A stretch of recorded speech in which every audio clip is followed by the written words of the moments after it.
Sa aming pagbisita sa Isla Kiniktal sa Tawi-Tawi, bumungad sa amin ang napakagandang tanawin, simpleng pamumuhay na biniyayaan ng mayamang kalikasan. Ngunit ang paraisong ito ng mga badyaw, kaya raw ipagpalit ng mga kabataan mabigyan lang ng pagkakataong makapag-aral. Narito po ang report.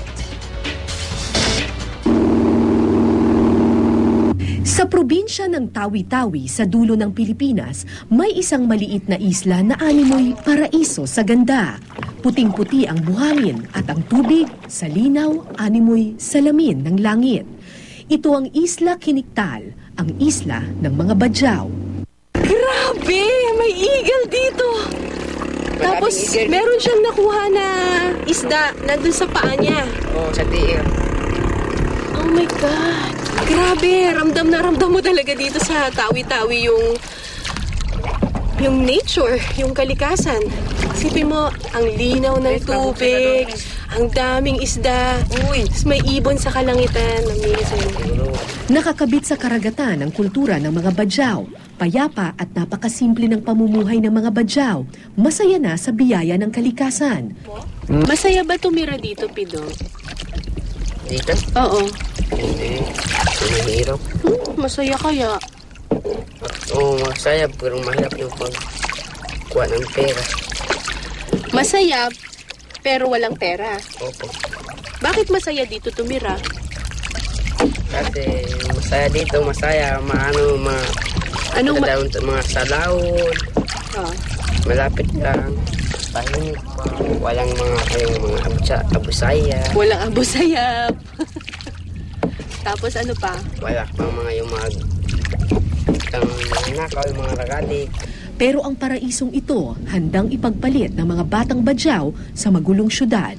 May isang bagay kasi na hindi raw maibigay ang isla, edukasyon.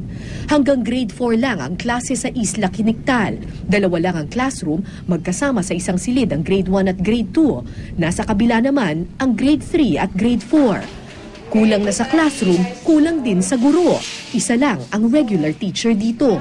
Bakit po walang gustong magpa-assign dito? Siguro isa na rin yun sa mga dahilan kasi yung lugar nito, mas malayo ito. Na baka yung mga teacher na ayaw pumunta rito dahil isa na rin sa mga dahilan na malayo. Kung nais mong mag-grade 5, kailangan mong lumipat ng isla o magbangka ng 3 oras araw-araw. Kaya si Sherilyn, inuulit-ulit na lang ang grade 4. Ilang beses ka na nag-grade 4? 2. Bakit 2 beses ka na nag-grade 4? Kasi po, walang grade 5 dito. Doon sa ibang lugar meron, pero hindi ka na nakapunta doon, wala akong pera.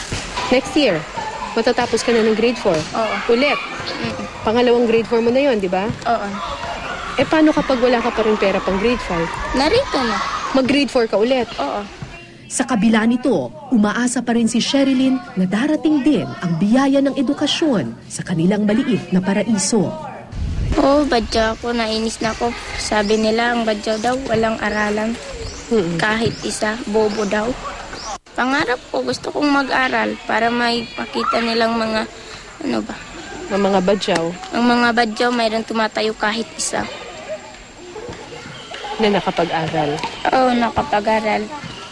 Abangan ang kabuuang ulat mamayang gabi sa Eyewitness sa GMA7.